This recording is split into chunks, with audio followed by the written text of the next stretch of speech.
A Agência PROS começou o ano se unindo à Holding Internacional de Comunicação Stagwell.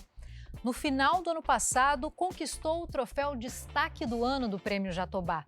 Para falar sobre essas conquistas e sobre os novos desafios, hoje o JR Trade recebe a fundadora e co-CEO da agência, Daniela Graicar. Seja muito bem-vinda aqui no JR Trade. Obrigada pelo convite. Bom, vou reforçar que toda semana tem um novo episódio do JR Trade, sempre de quarta-feira, 7h30 da noite, nas plataformas digitais da Record e também dá para ouvir na versão podcast. Bom, Daniela, para começar, eu queria que você falasse sobre essas conquistas. O que muda na agência com essa integração? A gente já começa, é a primeira semana, né, dessa mudança, mas a gente já começa a viver um trabalho já mais global, eu sinto. Então, até hoje a gente vinha trabalhando há muitos anos com o Brasil, crescendo no Brasil, mas só na última semana já estou trabalhando com o pessoal da China, da Alemanha, da Nigéria, dos Estados Unidos, já recebemos visitas de executivos aqui, então estou vendo que o mundo se amplia para a gente em termos de PR. Agora, em relação a esse lema da PROS, né? Menos public e mais people relations. Por que a agência de vocês lida muito com esse lado humano das pessoas? Esse tem sido, acho que, um dos grandes diferenciais nossos, né? A gente se interessa muito pelo ser humano, então a gente fala muito em público, mas para nós é muito mais as pessoas mesmo, né, que estão lá. Então, o que faz o olho de uma pessoa brilhar para escolher uma marca e não outra, por trabalhar com a gente e não em outro lugar. Então, vem muito sobre descobrir e sobre pesquisar o que está atrás daquela mulher. Então, é a mulher além da funcionária, né? Então, a gente olha muito para as interseccionalidades. Então, a mulher preta, o funcionário, o menino, o que está por trás dos desejos desses meninos. É quando a gente entra e começa a olhar para os sentimentos e pelo que faz o olho dessas pessoas brilharem, acho que aí a gente encontra de verdade lindos projetos que vão transformar e melhorar a sociedade como um todo. Você acha que esse PR criativo é o que faz a agência ser única e ter uma identidade muito forte com os clientes? Ele que tornou a gente mais conhecido no mercado. Então, muitas vezes as agências de PR são chamadas no fim de um projeto com a missão de amplificar aquela história, né? Então, olha, já criei essa história da minha marca e chamam o pessoal de PR com uma meta, né, um ROI, ali, um retorno sobre o investimento esperado grande. Só que se a gente não participa da construção dessa história como um todo, acaba que a gente tem que entregar resultado e amplificação de algo que não necessariamente foi feito para ser PRable, que a gente fala, né? Foi feito para conquistar a imprensa e conquistar o público final. Então, há uns 10 anos, a gente começou a se especializar em criar a história como um todo. Não só amplificar, não só contar para os outros depois de pronto. Então, a gente acabou criando um DNA, trazendo um DNA criativo. Pode parecer básico? Pode, mas a maior parte das agências de publicidade acaba sendo muito feita de jornalistas, relações públicas e até um pouco de publicitários. Para a gente, o time criativo é 1/3 da empresa. Então, 1/3 das pessoas estão ali para planejar, para pensar estratégia, para pôr o dedo no pulso da sociedade e ver sobre o que as pessoas estão falando, e dali nascem os projetos. E também tem uma outra ponta, que é produzir os projetos. Então, muitas vezes a gente tinha uma boa ideia, mas ter uma boa ideia é uma coisa, executar essa boa ideia acaba sendo bem mais complexo. Então, a gente tem o nosso próprio time de produção. Então, é como se fosse a linha toda, né? Do pensamento estratégico, de qual é o tema, até a parte criativa, que vai ter a big idea de fato e ver como aquilo pode ser diferente para o mercado. Depois a produção dessa ideia, colocar isso na rua, em múltiplos formatos eu falo colocar na rua. Pode ser um evento, pode ser um podcast, pode ser um conteúdo, social media, influencers. Então isso pode tomar a forma que a gente quiser, a gente não está muito preso nos formatos. Aliás, a gente não está nada preso nos formatos. E depois vem a amplificação, a parte do PR. Então, construir essa linha, eu acho que é o que torna a gente mais especial ou diferente hoje em dia, né? Falando nisso, né, que você comentou sobre essa linha toda, sobre o caminho do início ao fim, de alguma forma, ter esse controle todo sobre a produção do conteúdo até efetivamente a divulgação, na tua opinião, isso faz com que a empresa assuma toda a responsabilidade, até sobre os próprios resultados, né? Exatamente o que você está falando. Eu acho que a gente poder controlar as variáveis, porque assim, muitas das variáveis já não são controláveis. A gente está falando com a sociedade, a gente está falando em temas que a gente supõe que vão gerar conversa e nem sempre geram, então a gente precisa impulsionar essa conversa. Mas assim, das variáveis que a gente puder controlar, quanto mais a gente tiver sob o nosso comando, mais a certeza de que a gente vai gerar o retorno que a marca espera. Muito da nossa expertise é aquele dia a dia de PR, né? Fazer o release, entender a reputação da marca, o que ela quer comunicar, como ela pensa, quais as fortalezas e fraquezas. Isso é o dia a dia de uma agência de PR. Mas trazer esse DNA criativo e controlar essas variáveis, como você mesma disse, acho que é o que torna o nosso trabalho mais desafiador, mas ao mesmo tempo mais cheio de novidade e mais interessante para que os outros queiram falar sobre o que a gente está querendo comunicar do nosso lado. Outro ponto importante que você toca também é sobre o ROI, né? Mas assim, até que ponto a métrica é tão fundamental para você mostrar para o seu cliente se às vezes um buzz, às vezes é algo que fica na cabeça da pessoa, né? E que isso é difícil de você medir também, não? Reputação é uma coisa dificílima de você medir. A gente só sabe da reputação na hora que alguém arranha, né, essa reputação, na hora que a gente vê a marca em risco, né? E quando as pessoas começam a criticar uma marca, a gente fala, essa marca é forte, porque essa marca trabalhou sua reputação, ela tem solidez, ela tem consistência nas mensagens dela, ela tem um público que advoga a favor dela quando algo tende a arranhar. Então a gente só vê isso, a gente não, né? Porque a gente trabalha com isso, mas a maior parte das empresas só repara na sua reputação na hora que vê um risco a ela. Então eu concordo com você que assim, ROI é muito difícil em reputação, né? Porque medir reputação, essa marca tem reputação ou não tem? Graças a Deus estão criando agora alguns indicadores muito mais palpáveis para a gente trazer números sobre as empresas, as marcas mais admiradas, as empresas mais queridas dentro do seu mercado, as mais comentadas, né? As mais faladas. Então esses são os critérios, mas a gente tem que ir atrás de critérios muito mais dedo no pulso ali no dia a dia. Então, quais foram as campanhas mais faladas? Quais foram as mensagens mais bem comunicadas, mais recebidas do outro lado, e não só passadas? Nós somos obcecados por buscar esses novos KPIs, né? Esses novos medidores de reputação, principalmente quando a gente fala sobre marketing de influência, que é hoje em dia grande parte dos nossos trabalhos, né? Muitos dos clientes estão procurando as agências de PR para para estabelecer essas conversas com influenciadores. Como é que a gente mede se um influenciador está sendo ou não, de fato, rentável para aquela marca? Não é com engajamento, com número de curtidas ou número de comentários. A gente tem que ser muito mais assertivo hoje em dia para falar, olha, esse influenciador foi muito bem escolhido, ele trouxe esse tipo de retorno para a marca, e não é só sobre reputação, mas é sobre vendas efetivamente. Todo dia a gente está sendo desafiado pelos nossos clientes. Esse influenciador vai gerar vendas? E aí eu entro em uma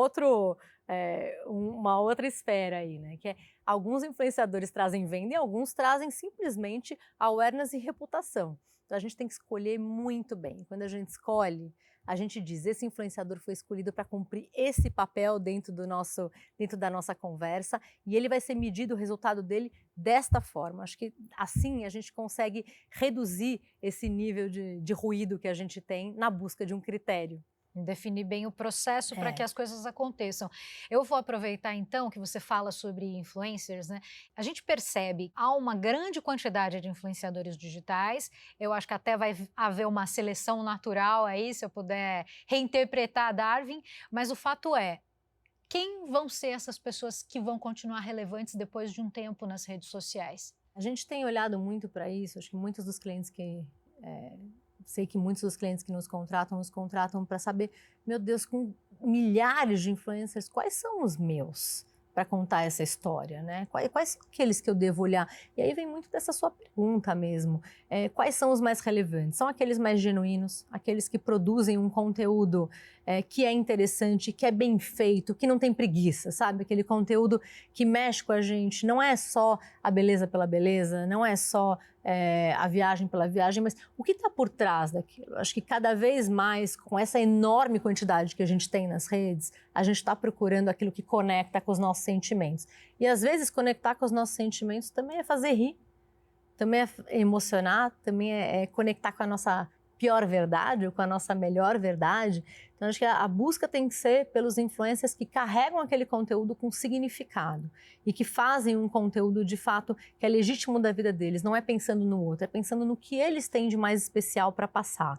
a gente tem ido muito nessa busca, a gente desenvolveu uma metodologia, porque isso não é fácil, assim, a gente fala aqui, né, como se fosse uma coisa corriqueira do dia a dia, mas a gente desenvolveu uma metodologia que não só cruza, tem muitas ferramentas hoje que as agências usam, são ferramentas pagas, são ferramentas que trazem dados quantitativos, mas e o qualitativo também daquilo, né? Como é trabalhar com aquele influencer?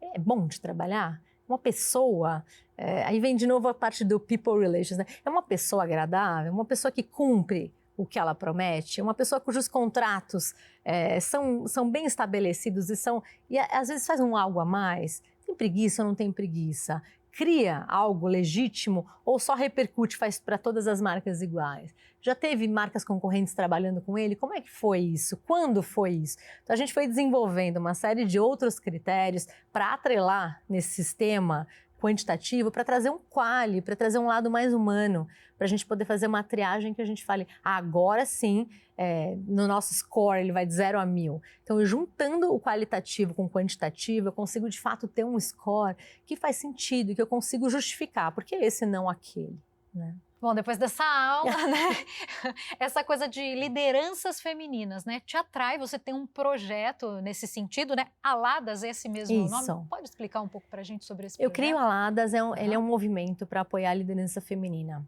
Por coincidência nasceu junto com a pandemia, não era meu intuito, mas eu gravei durante 9 meses antes do início da pandemia, 104 videoaulas para mulheres que queriam liderar. Fui vendo a falta, né, a falta de mulheres ali no ambiente de CEOs, no ambiente de liderança, e fui tentando investigar o que faltava, principalmente no empreendedorismo. Como eu abri a primeira agência, eu tinha 19, foram 25 anos abrindo 11 agências, 11 empresas, nem todas eram agências, eram 7 agências. Eu fui empreendendo e fui aprendendo também muitos dos riscos e dos erros. Eu acho que eu cometi todos os erros que um empreendedor pode cometer. E são caros esses erros. São caros a emoção, são caros na carteira, são caros no sono, são caros na energia.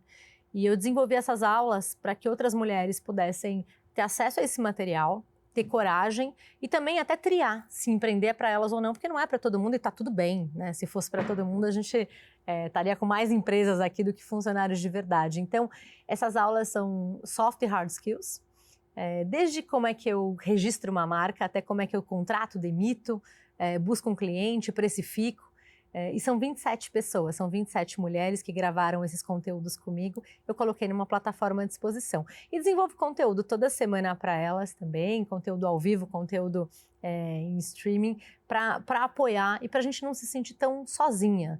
Então, ele tem aulas, conversas, mentorias one-to-one mesmo, mentorias individuais, mentorias em grupo, e muito conteúdo. E como é que tem sido o resultado para você, assim? Porque eu tenho certeza que, pelo menos todos que dizem que fazem esse tipo de conteúdo, falam que eu recebo é muito mais do que eu acabo dando. O que eu recebo é muito mais do que eu acabo dando. Eu aprendo muito também, e acho que eu recebo retornos de, nossa, eu ia fechar meu negócio, e que bom que você me deu essa injeção de coragem, de autoestima, ou eu não sabia por onde começar a buscar esse tipo de informação e eu acabei encontrando no curso coisas importantes para mim. Então eu comecei cobrando o curso, depois eu acabei doando o curso. Acho que o projeto veio muito mais como uma vontade de colaborar do que... Não é meu business, assim, não vai ser... Espero que um dia seja, né, viver.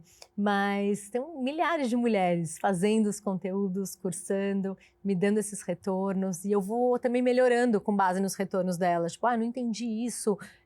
Que bom que essa aula conecta com aquela, e aí eu não conectava, mas começo a conectar. Então, eu tô aprendendo muito, tô recebendo esses retornos e vejo essa coragem, os comentários que eu recebo são de obrigado, eu já falo, nossa, já ganhei meu dia. Onde está disponível isso? Está no aladas.com.br ou no Instagram, que é o Somos Aladas, em que eu coloco um pouquinho todos os dias. Qual é a importância de você ajudar mulheres a sonharem, a empreender? Eu fui descobrindo, acho que no começo, quando eu comecei a empreender, eu era uma das poucas, não no ambiente de comunicação, porque a gente no ambiente de comunicação tem bastante mulher mesmo, né? Mas entre os clientes, eu me sentia um pouco sozinha e eu até achava legal aquilo. Depois, à medida que o tempo foi passando, eu falei, não, tem algo errado aqui, tem pouca troca. Será que o ambiente não é acolhedor? Será que o nosso mercado não está preparado? Tanto que, quando eu fui desenhando a PROS, foi muito para que ela fosse uma empresa preparada para receber as mulheres. Isso passa por licença paternidade maior, isso passa por um ambiente acolhedor em que as diferenças ou as necessidades dos filhos podem ser ditas de uma maneira muito aberta e a gente troca muito. Então, passa muito por criar esse ambiente, mas eu falei, isso não é suficiente, porque eu tenho 135 funcionários, eu não estou impactando no formato que eu poderia ou na potência que eu gostaria. Então, vem muito sobre criar esse ambiente acolhedor, mas também despertar nas empresas que eu atendo, que são muito maiores do que eu, obviamente. Essa consciência de que o ambiente precisa se atualizar e que a gente perde muitas mulheres à medida que a pirâmide vai subindo. A gente perde muito da liderança feminina, que não se vê mais no ambiente corporativo. Então, tem algo errado. Como é que a gente pode desenhar um ambiente corporativo mais adaptado aos dias de hoje e mais encorajador dos sonhos delas? Para que elas, sejam quem for, né, quais mulheres forem, consigam ver ali um futuro naquele ambiente de trabalho e não tenham que pensar, eu optei pela maternidade, então vou abrir mão do meu sonho corporativo, que é algo que eu nunca fiz, porque nunca precisei fazer. Eu gostaria que outras mulheres também não precisassem fazer essa escolha, que é muito doída. Isso se conecta muito a esse selo, né, Woman on Board, que é justamente para que as empresas se sintam mais motivadas a colocarem uma diversidade, a colocarem mulheres em cargos de chefia. É isso. Todas essas iniciativas de mulheres na liderança acabam se conectando muito comigo, assim, com o meu íntimo. Então, quando o WOB, né, que é o Women on Board, que é o selo, quando a gente resolveu juntar, são várias diretoras e são advogadas, pessoal de governança corporativa, a gente de um alto nível, e eu entrei para aportar esse olhar de comunicação dentro do selo. E a gente começou procurando empresas para certificar. Ele certifica empresas que tenham 2 ou mais mulheres no conselho de administração, que é a cadeira mais alta dentro de uma empresa. E a gente começou buscando, 16 a gente conseguiu. Hoje em dia a gente já certificou 100 e é o dia inteiro recebendo pedidos e chacoalhando também um pouco esse mercado, porque a gente sabe que uma mulher numa mesa de conselho não muda a opinião das pessoas, não muda as decisões sobre o negócio, mas 2 mulheres começam a trazer esse tipo de transformação. E quando o conselho mostra que tem a preocupação com essa diversidade, a empresa inteira cascateia esse tipo de pensamento. Então ele desce para toda a cadeia corporativa. Se o conselho não tem a diversidade lá dentro, e são, sei lá, 10 ou 12 homens brancos, cis, hétero, acaba que a empresa não respira essa diversidade do topo. E aí não tem como as coisas darem certo embaixo. Então é muito mais um viés, é muito mais uma pressão, né? É um peer pressure que a gente fala, é uma pressão por acreditar que de cima para baixo a gente vai construir organizações muito mais diversas e pela diversidade a gente transforma a sociedade, pela diversidade corporativa. Então, e essa nova fase da agência depois da integração com a Stagwell? O que vocês estão esperando com isso? Como foi essa integração? Essa integração está sendo, né? Foi para mim, foi 1 ano e pouco de negociação, 1 ano e meio quase. Então, já aprendi muito nesse processo. Já digo que tem o antes e o depois de mim. Assim, aprendi muito sobre os critérios, aprendi muito sobre o mundo, aprendi muito sobre o nosso mercado. Então, já foi um grande aprendizado. Agora que a gente começa, de fato, a integração, a receber as pessoas aqui, a fazer muitos calls lá fora, começo a ver, primeiro, a assertividade, né? A assertividade americana tem sido uma grande lição para nós. Mas hoje estava em reunião com o meu time todo e foi muito legal ver o brilho no olho, sabe? Das pessoas falando, tô me sentindo jogando um jogo, tô me sentindo na primeira divisão, tô me sentindo estimulado, desafiado no bom sentido, provocado, com muitos pedidos de fora, com muitos estudos que a gente começa a ter acesso. Então, eles têm estudos sobre comportamento, sobre tendências, muitas ferramentas, muitos processos. Então, ter acesso a tudo isso pode parecer, eu achava que ia ser uma coisa meio pro forma, mas não é pro forma. A gente começa a ter acesso a coisas que nos diferenciam, que elevam a régua. E também esse jeito de trabalhar de fora. Então, eu sempre tive esse sonho, não vou negar, sempre tive esse sonho de fazer parte de um grupo maior, de fazer parte de uma holding de fora. E então realizar isso me desafia, acordo mais desafiada. Eu gosto dessas mudanças. Estou há 25 anos empreendendo e quando a gente empreende, a gente gosta, né, desse desafio. Eu não estou pronta ainda para um quentinho aqui.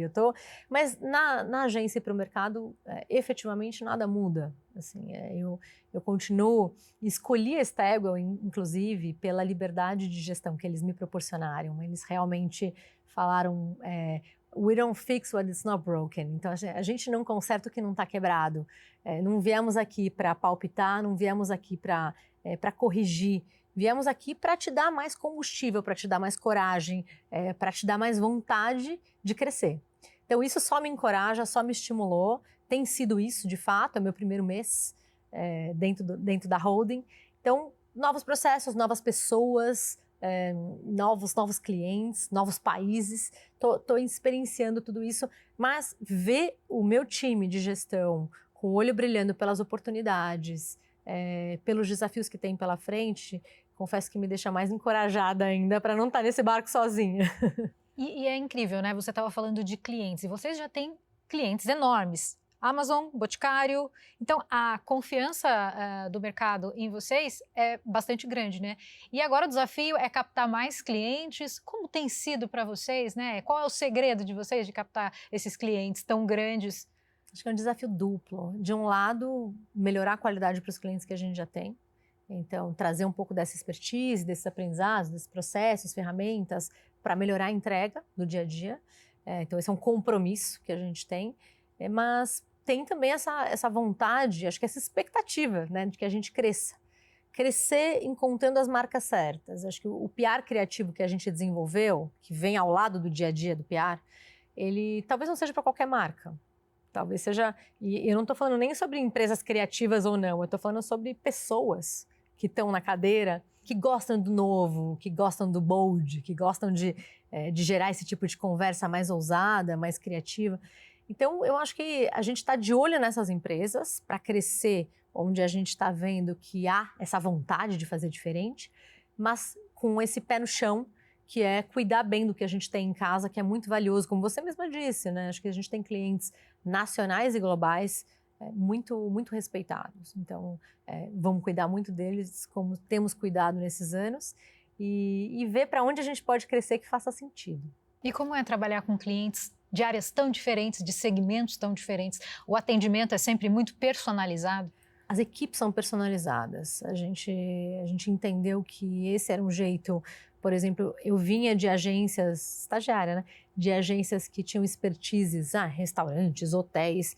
Eu não consigo entender como a gente pode participar da estratégia de uma empresa e cuidar do concorrente. Claro que se a gente tiver silos, se a gente tiver times, se a gente tiver grupos, isso é possível, mas muitos concorrentes, assim, especializar 20 clientes de moda não é o meu perfil, por exemplo. Então, nós optamos por ter esse modelo em que a gente tem um banco, uma empresa de alimentos, uma empresa de beleza, uma empresa de combustível. A gente tem uma de cada setor e a gente desenvolve, Kimberly-Clark, a gente desenvolve um time para cuidar dessa empresa. E com isso a gente busca ter uma entrega cada vez maior. Uma entrega que às vezes começa com um dos serviços que a gente tem e, por que não, vai alargando, ampliando esse leque de atuação. É mais complexo porque você tem que entender de diversos setores. Você começa o dia falando de cerveja, depois você passa para o absorvente interno, depois você vai para a fralda, daí você caminha para o cartão de crédito, termina na beleza. Então, eu acho que é menos entediante, talvez por isso eu esteja 25 anos feliz e desafiada, porque a gente trafega em todos os setores no mesmo dia. Não é no mesmo mês, não é no mesmo ano, é no mesmo dia. E isso oxigena muito, isso traz para a gente um frescor, sabe? O tempo inteiro você tem que se informar sobre o que está acontecendo, não em um mercado, mas em diversos mercados. E esse desafio para você, como é? Afinal de contas, você tem um projeto para estimular mulheres, você toca a agência, né? Você faz os contatos também, fala com os clientes. E o que mais, né? Afinal de contas, é muito... você também foi jurada em Cannes. Então, como é que é tudo isso? Até julgar os colegas. Eu sou apaixonada por esses desafios e acho que pelo trabalho também. Então, a liderança feminina acabou sendo aquela minha vontade de... Eu sempre cobrava dos CEOs que eu atendia, porque eu cuido da reputação deles, eu sempre falava, qual é a bandeira que você hasteia? Qual é o bem que você faz para a sociedade? Não sua empresa, você. O que você faz? O que você acredita que tem que ser feito? Como é que você arregaça suas mangas todos os dias e faz algo para melhorar? E chegou uma hora que eu falei, o que eu faço? Né? Não adianta você cobrar algo e efetivamente não fazer a sua parte. Então o Aladas, ele veio muito dessa minha vontade de devolver algo. E também ele é uma ferramenta incrível para eu estar ao lado das mulheres mais interessantes no mundo corporativo. Então todas as CMOs, todas as CEOs, com quem eu me relaciono, são pessoas do nosso mercado também, são pessoas com ambições de comunicação, e são pessoas que também podem um dia vir a ser clientes da PROS ou não, mas tem uma intersecção muito grande. Hoje, grande parte das minhas clientes são mulheres, e são mulheres que trafegam dentro desse ambiente de liderança feminina, talvez que eu esteja estimulando. Então as coisas acabam tendo uma relação. Sobre ser jurado em Cannes, foi um extremo reconhecimento e um aprendizado incrível. Nunca aprendi tanto, nunca me entreguei tanto também. Então, acho que foi um MBA, eu julguei 620 cases. Quando eu teria a oportunidade de ter acesso a 620 cases do mundo inteiro, me dediquei pra caramba, confesso que mais do que eu imaginava. Mas ele acaba sendo um aprendizado incrível. Para quem quer construir seus próprios cases, você ter acesso a 620 referências acaba sendo um luxo, né? Acho que foi um luxo, foi um MBA, foi um aprendizado. Quem me dera ter a chance de fazer isso de novo alguma vez na minha vida, porque foi incrível. Fora poder sentar numa mesa com 9 jurados do mundo por 4 dias, tendo que debater, ouvir, discutir e argumentar sobre case por case. Então, o prêmio é extremamente sério, eu não sabia que era tão sério assim, eu comecei a admirar muito mais, eu nunca gostei muito dessa indústria de prêmio, de repente aquilo me mostrou uma seriedade, uma preocupação com o que é justo, o que não é justo, apesar de 1000 critérios que as pessoas falam, mas é um processo muito intenso. Então me mostrou também um outro lado do nosso mercado que me deu muita vontade de participar, me deu muita vontade de entrar e falar, ué, por que não? Tenho cases aqui que são muito relevantes e eu quero mostrar para o mundo. Então foi rico, foi muito rico. E também, recentemente, você participou de um evento em Austin, é isso? No Texas? O South by Southwest é uma paixão pessoal e profissional. Acho que é lá que a gente bebe as novidades do mundo, né? É lá que a gente fica sabendo quais vão ser as conversas da sociedade, as próximas conversas da sociedade. Então, eu comecei a ir há muitos anos. E, ao longo dos anos, os clientes ou os amigos falavam, como que faz para ir? Como que você monta a sua agenda? Como queria ir junto. E esse queria ir junto me estimulou, me juntei com o Ricardo Natali, do Experience Club, e a gente acabou formando um grupo de líderes, CEO, C-Level, no ano passado. Então, no ano passado a gente levou 130 executivos, esse ano a gente levou 138, e ano que vem a gente já está pensando aí um pouco maior. Mas o levar é ajudá-los a construir a agenda deles, ajudar com o hotel, montar 6 eventos lá, todas as noites. Então, acaba sendo quase um trabalho, assim, acaba sendo um grande projeto. A gente começa a trabalhar nele em maio, agora, para que ele seja entregue em março do ano que vem.